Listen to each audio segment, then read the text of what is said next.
یہ مبارک مشن انبیاء کا، صحابہ کا، صلحاء کا، علماء کا اور نیک لوگوں کا مشن ہے۔ اللہ ہمیں بھی اس کی توفیق عطا فرمائے۔ یہ ہیں سلیکٹڈ لوگ۔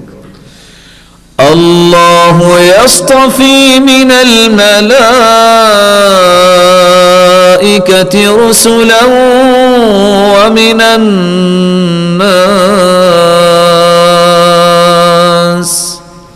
اللہ چناؤ کرتے ہیں، سلیکشن کرتے ہیں، فرشتوں سے بھی اور انسانوں سے بھی۔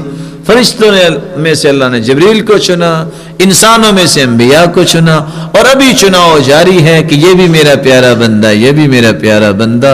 کون ہے جو اس سلیکشن کو پسند کرتا ہے اور اپنے آپ کو اس قابل بناتا ہے کہ وہ اللہ کا چنیدہ بندہ بن جائے؟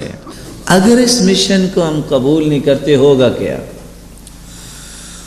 وَاتَّقُوا فِتْنَةً لَا تُصِيبَنَّ الَّذِينَ ظَلَمُوا مِنكُمْ خَاصَّةً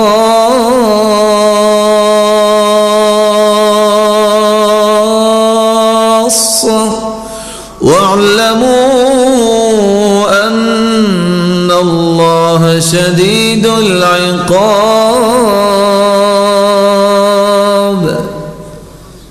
اگر یہ کام نہ کیا تو جو پھر معاشرے پہ عذاب آئے گا، برے لوگوں پہ، برے لوگوں کے ساتھ نیک بھی پھنس جائیں گے۔ صحیح بخاری کی روایت، رسول اللہ صلی اللہ علیہ وسلم پریشانی کے عالم میں گھر آئے، کہنے لگے ویل للعرب من شر قد اقترب، ہلاکت ہے عربوں کے لیے، برائی قریب آ گئی۔ پوچھا کیا ہوا؟ فتح اليوم من ردم یأجوج ومأجوج ہکذا، فرمایا یأجوج ماجوج نے جو دیوار روزانہ سے اس کو توڑنے کی کوشش کرتے ہیں، اتنا سوراخ ہو گیا ہے۔ زینب رضی اللہ تعالی عنہ پوچھتی ہیں انہلک وفینا الصالحون، نیک لوگ بھی ہوں گے پھر بھی عذاب آئے گا، ہم ہلاک ہو جائیں گے؟ قال نعم اذا کثر الخبث، جب خباثت زیادہ ہو جائے پھر نیک بھی پھنس جاتے ہیں۔ جب زلزلہ آتا ہے تو میرے بھائیوں، گائے اور بھینس کا تو کوئی گناہ نہیں ہوتا نا، ماری جاتی ہے نا۔ اللہ معاف فرمائے، جب آگ لگتی ہے تو پانی میں بھی لگ جاتی ہے۔ اس لیے قطعاً یہ نہ سوچا کرے میں تو پڑھتا ہوں تہجد، میں تو پڑھتا ہوں نمازیں پوری، مجھے باقی معاشرے سے کیا لگے۔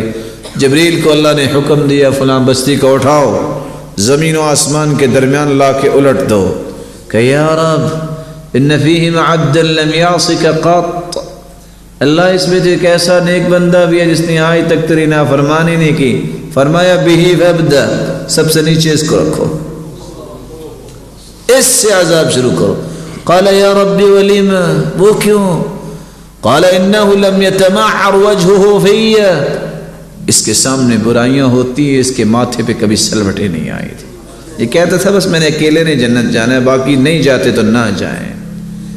انفرادی زندگی سے اٹھ کے قوم و ملت کی تعمیر و تطہیر کی طرف آئیے۔ کیسے آئیں گے؟ اس مشن کو قبول کیجئے۔ جہاں بیٹھے ہیں نیکی کی بات کریں، جہاں جاتے ہیں برائی سے منع کیجئے۔